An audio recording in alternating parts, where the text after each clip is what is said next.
I'm going to talk about 3 different stages of work I did in Wyndham, and I want you to understand that I know that it's not a wonderful thing that I did, that there are difficulties and glitches and that things haven't always worked out how they should. And it's important to not just present these wonderful little stories about things that work wonderfully when sometimes they don't. And I hope we'll be able to talk at the end a bit about the things that get in our ways and so on. In your program, the topic is from my published article about, and it says, hopefully not seagulls, and I'm sure you all know that saying that seagulls fly in, pick through the pieces and fly out again, and that's exactly what I don't want to do and what a lot of non-Indigenous services tend to do in Indigenous communities. I'm not sure that I achieved that, but at least I'm conscious that it's an issue. So just to start with, I'm going to say that probably we all know in our heads that many Indigenous communities are overwhelmed by trauma, both immediate stuff and long-term stuff. But we often try to solve that using non-trauma programs. So we look at child protection, we look at alcohol and drug use, imprisonment, health and education outcomes. And we sort of don't really talk about how much of that is trauma-based, although, as I said, we probably all know that it's there. When I was invited to go to Wyndham and talk or do some training with workers at Now Hour on trauma, I had to really think about the ways in which I could, in a couple of weeks, teach a group of workers everything they needed to know about trauma, which again is pretty difficult and pretty hard to do. So I first went there with a colleague, Doug Brewer, in 2009, and we did a week-long program and then planned to go back 6 weeks later and do some follow-up. And that work I published in an article in the Australian Social Work Journal. At the end of that work, and in the conclusion of that paper, I said that although we successfully conducted the training, I had started to become more and more interested in a model developed by Stephen Hobfall, and the posters that are up on the wall are summarised versions of some of the work he's done, and I'll talk about that in a minute.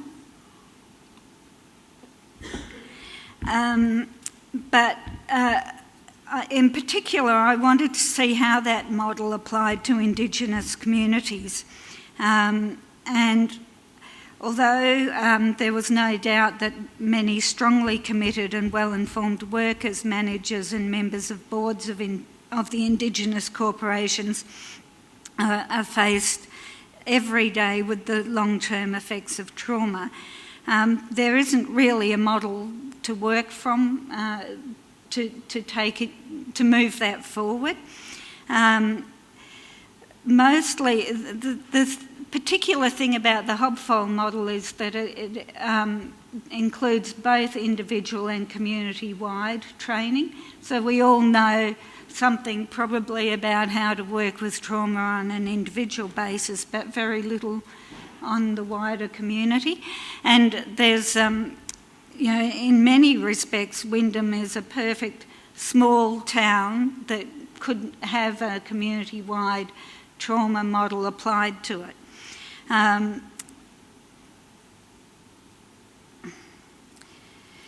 I was hoping at the end of 2009, 2010 to have another opportunity to introduce a community-wide trauma model to Wyndham. In this presentation, I'll be talking briefly about what I did in the original program and also the current work that I've just finished doing. And then I want you really to be able to discuss some of the issues that you've heard about and see if there are ways in which it can apply to your work in the justice system. So in 2009, we developed a program called Trauma Training and developed this manual for the community. You can see that it's hefty, but included topics about safely managing the workshop, because we were very conscious right from the start that even the workers in a community are, especially in a town like Wyndham, they are members of the community. They're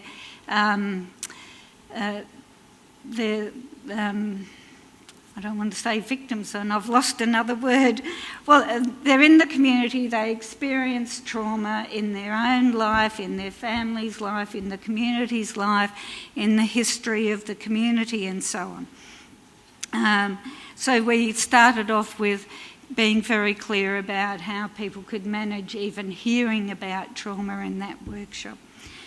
We looked at core training, truth and myths in community work, understanding trauma, assessing it, having a basic recovery model, because it's very easy to not think about recovery when you talk about trauma.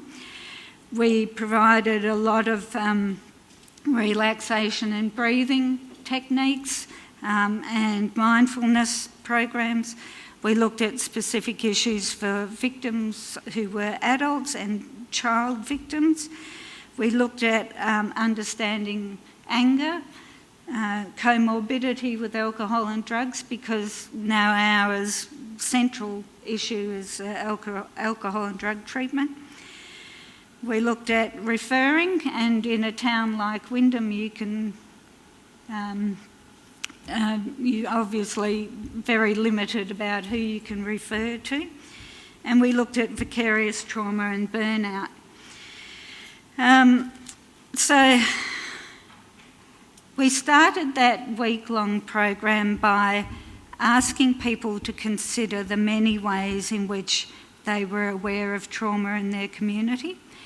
So there were trauma issues related to race, to gender, to previous substance abuse, to medical conditions, domestic violence, out-of-home care, random violence, motor vehicle accidents and other things. So if you read that list, that's a lot of people in a community. And then you look at secondary trauma. So you're aware of stuff that's happened to your family and to your close friends. So family members who are stolen generation, family who've had siblings removed, families who've had other accidents and other life traumas. And the third area we looked at is the social load of trauma in a community. So really in a place like Wyndham, it's racism and everything that goes with it for Indigenous people.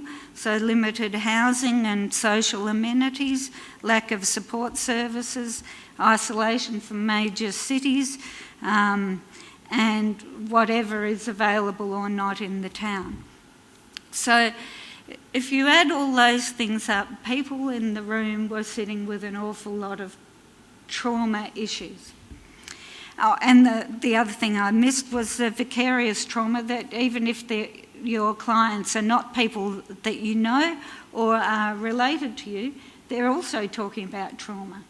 So you're getting another dose of it that way. So our first week there was very positive, and we were pleased with the work that we'd done. two things really helped us with that. One was that the CEO had invited us to come there. She was well respected.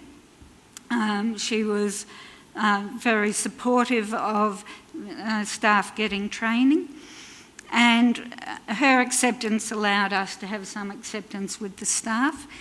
And the second thing is that we spent 3 days before we even ran the program getting to know people and the work that they did, so that we could apply our knowledge of their work to the training and vice versa. So feel free to ask questions if you like. Our plan had been to come back 6 weeks later and do some follow-up, so to reinforce the training, to discuss specific client issues and that the staff were having. In fact, it wasn't for 5 months that we were able to it took 5 months for us to come back. And that's instructive in itself. We made the first visit in September. We hadn't really taken account of the wet and the fact that Christmas was coming up and that everyone took holidays. And we also got the first taste that a lot of communities have endless visitors like us coming through and doing training. And so it wasn't until February or March that we were able to find enough of the staff there to run our follow-up.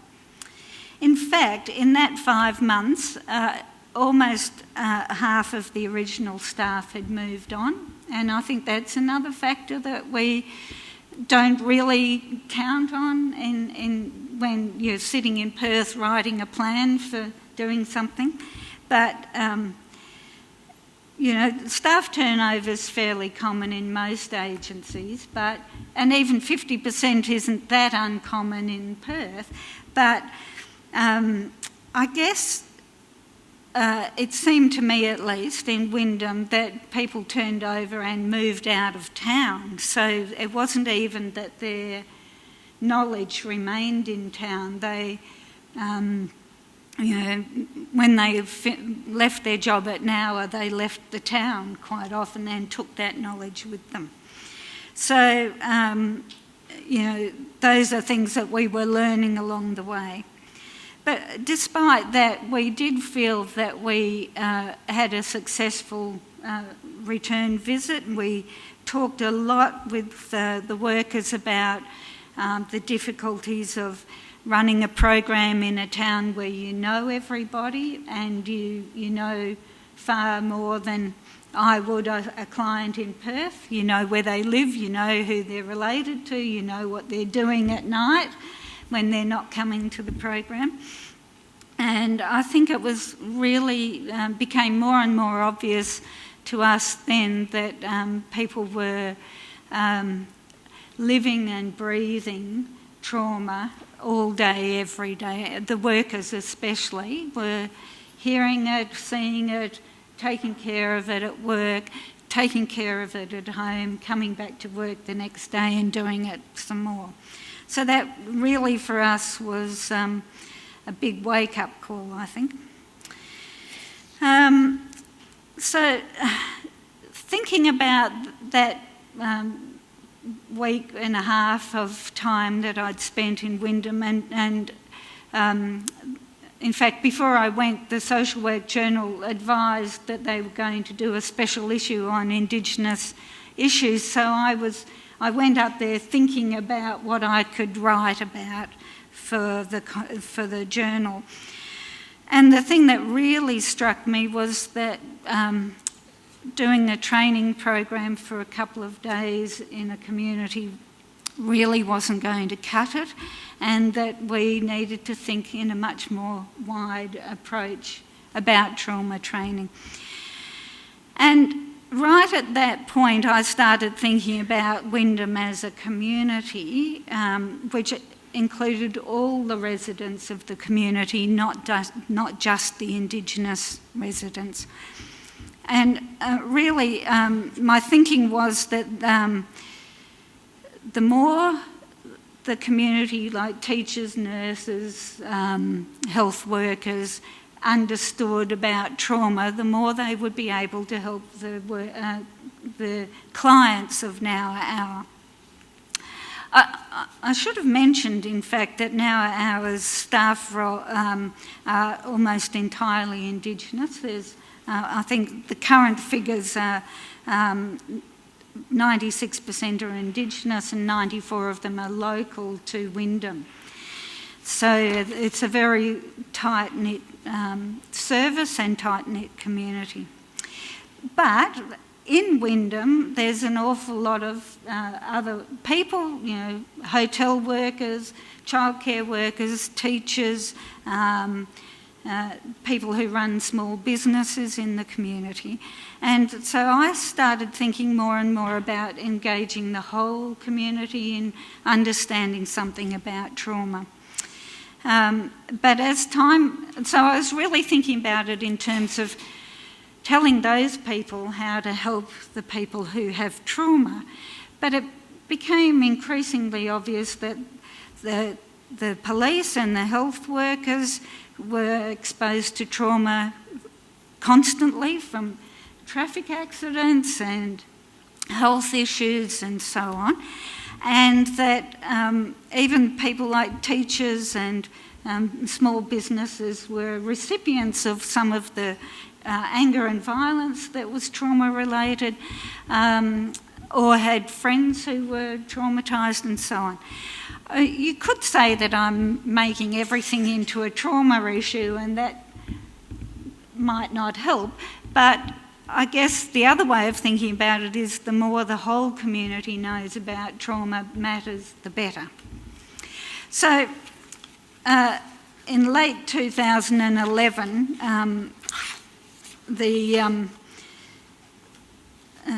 Now Hour was able to apply for funding from the Healing Foundation. I don't know if any of you know about the Healing Foundation. I'm sure you do. Yeah, no? The Healing Foundation grew out of the National Apology to Stolen Generations in 2008, and it's part of the Closing the Gap strategies. But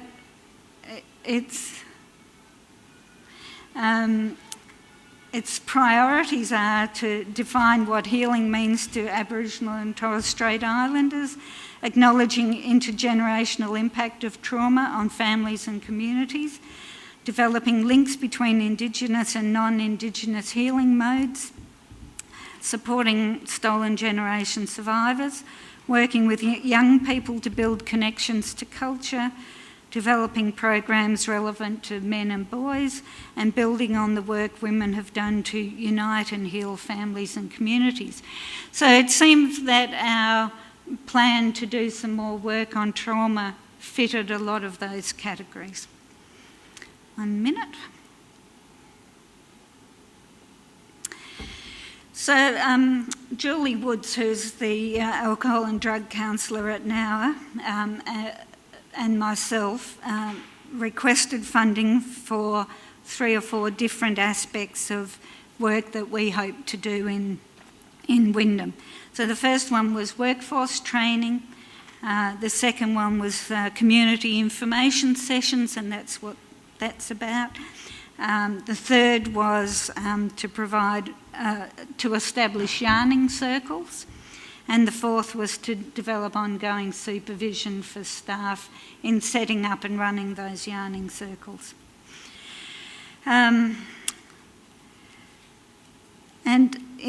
my underlying plan was to use the work of Hobfold to convey to the whole community how and why trauma impacts, and to find a way to translate information about Hobfold's models into the whole community. So a brief version of Hobfold's theory is that, Hobfold established a theory which is the conservation of resources, and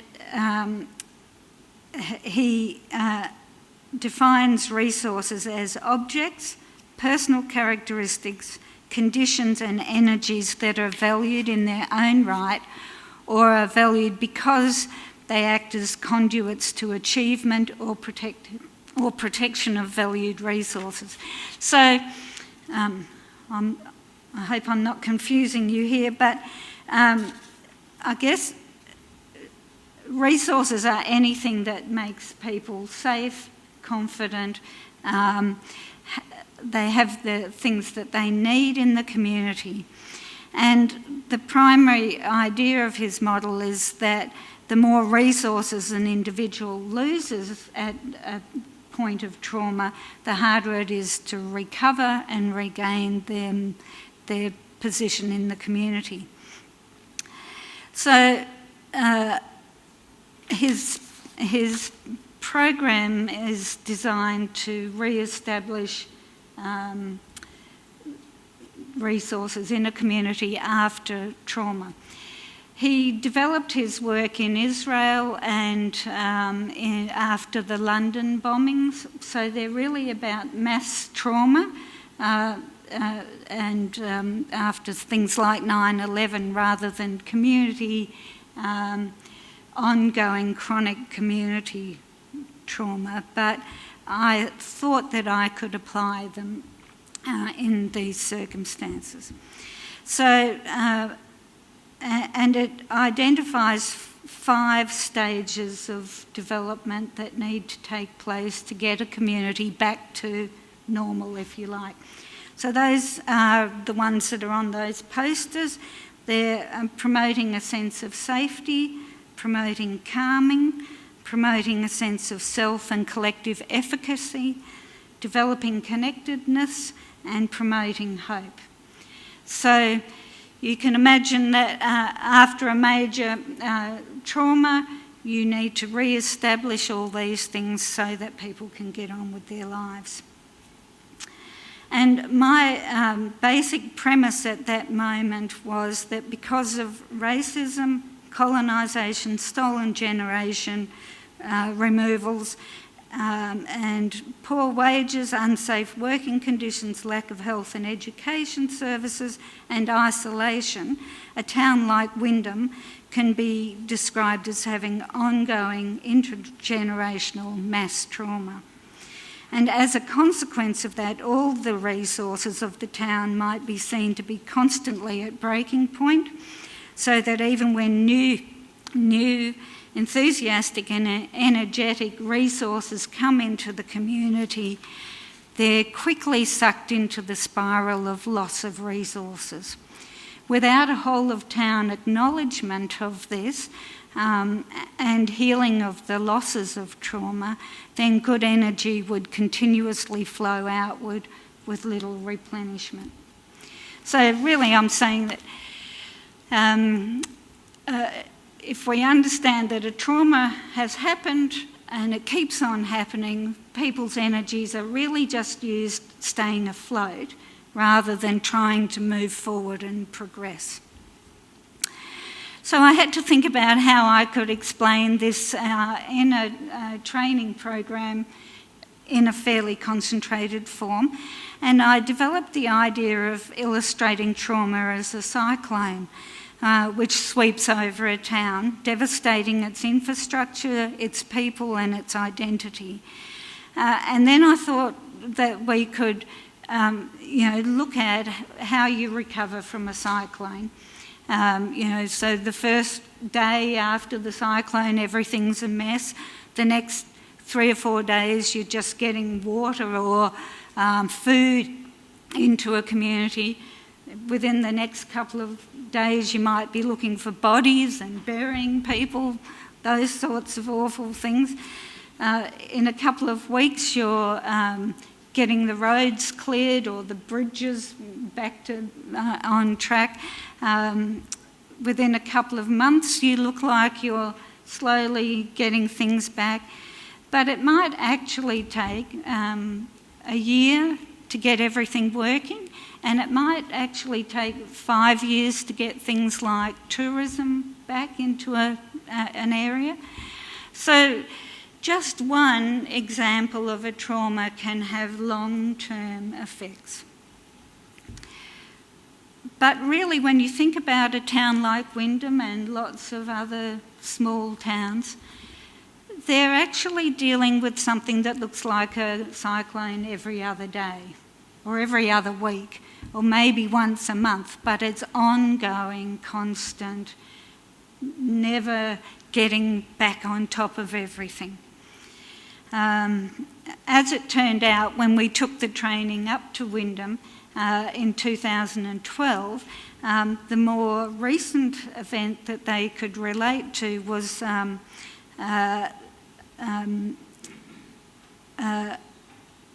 flooding that happened in Warman just that previous year. So Warman is a small community between Wyndham and Halls Creek, and it had a major flood and people were literally moved out of the town. A lot of them went to Wyndham, some went to Kununurra, and that put pressure on people in Wyndham because they had to have housing for those extra people. People lost their houses at Warman, they lost their white goods, they lost their belongings, and it had actually taken over a year for all of that to settle back down. And there were lots of other things that happened then. Like, I don't know that anybody lost their life in that flooding, but they did lose belongings. People got moved, some people to one town, some to the other, so relationships got broken. So that's an example of where people's resources of every kind, from white goods to grief and loss, were at a low ebb. And that then had some knock-on effects for towns like Wyndham. I think I must have learned a bit, because by 2012 I only produced that much paperwork for a training program. And luckily in Wyndham at least they still had this one. I'm not sure that anybody actually read them though.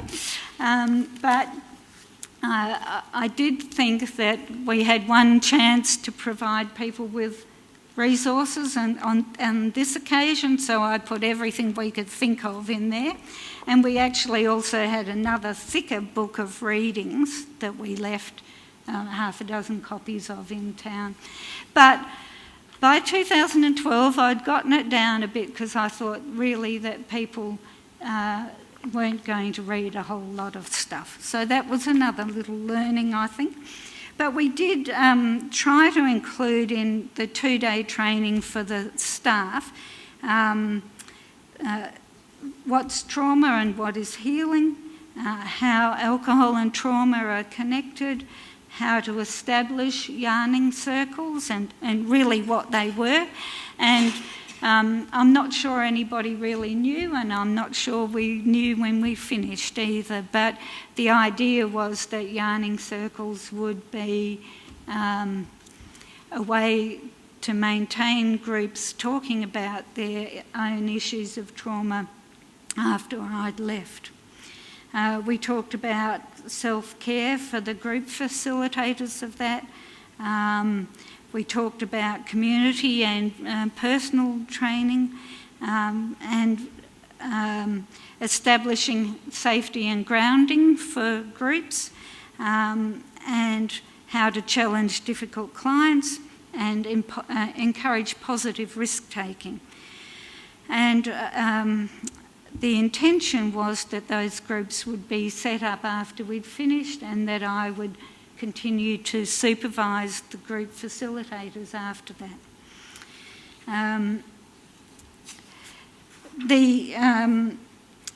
The community sessions, I really would have liked to have the whole town invited. The workers at Wyndham, and quite rightly so in some respects, felt that it was a Healing Foundation funding for Indigenous people. So the focus was on getting community workers, community members, like Indigenous community members to those meetings. I felt like there was an opportunity lost at that time to not have far more of the non-Indigenous people at the community workshops. But, you know, you can't do everything all at once, and because the funding was for Indigenous people, that's, you know, fair enough too. So, how long have I got? A little bit longer? Yes. So we did this training in Wyndham and Halls Creek. We hoped to do it in Warman too, but it never really got off the ground there. Some of that's been done since.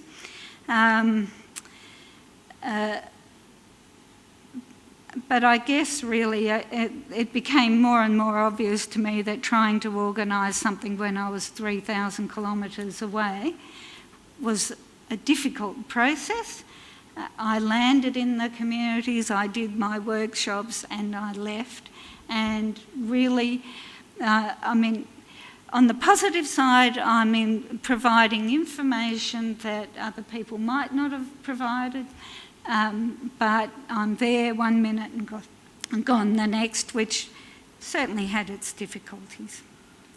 I think now our Aboriginal Corporation has done a wonderful job over the last 10 years getting training for staff, and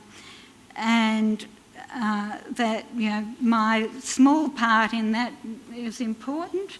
I hope I've introduced some ideas about whole of community trauma, and I hope that I've done something about introducing the idea of resources, so that if your resources are constantly down and you're being asked to do more and more work, that's pretty tough to do.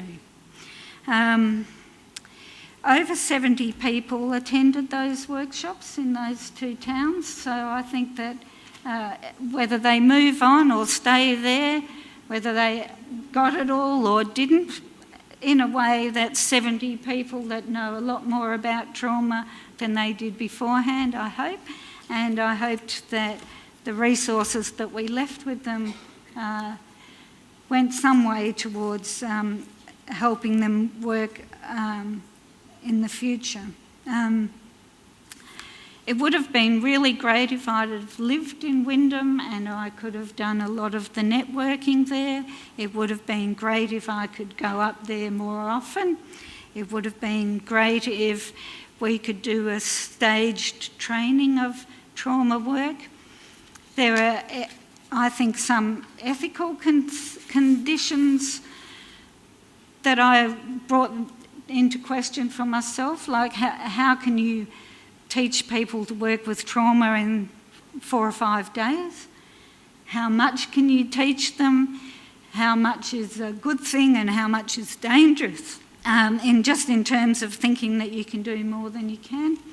I think I learnt quite a lot about the utter pervasiveness of disadvantage in an isolated, generationally traumatised community like Wyndham. I hope I don't make Wyndham sound totally awful. It isn't. It's got a wonderful community in lots of ways, but I think there's this underlying, you know, generational trauma that's happened. And I think that anything that you do in the short term isn't really going to work. It's a long-term, repeated issue. And that raises all those questions about where you get the funding from and how you get it and how much you can get and how often you can go back up to those communities. I think there's a lot of tension between the heroic work that those workers at Nowa do every single day and just how much you can effectively teach people in a short amount of time. I think there's a real need for local workers to develop strong community networks and build grassroots interest in the idea of trauma. For me, there's a struggle about being culturally appropriate when I just bowl into a community that I know very little about, even though I've been there now 4 or 5 times, and just how much I can really, do at that level. In the final analysis, using my previous cyclone analogy, it seems to me that a lot of Indigenous communities are being asked to use their skills, talent, time, personal strengths and energy, that is their resources, to recover from just one cyclone, while actually they're still in the eye of a cyclone and they're trying to mop up as if the cyclone's finished, but in fact there's more of it coming every single day. And I know that what I'm telling you is probably not news to all of you. I hope that we have a way to defeat the hopelessness that could come with that analogy and to find really effective ways to move forward. I think a lot of communities are blind so often to the level of trauma because they're there every day and they're working in it every day and they're dealing with it every day, and that looking at it as if it's a major mass trauma might offer some ways ahead. Thank you.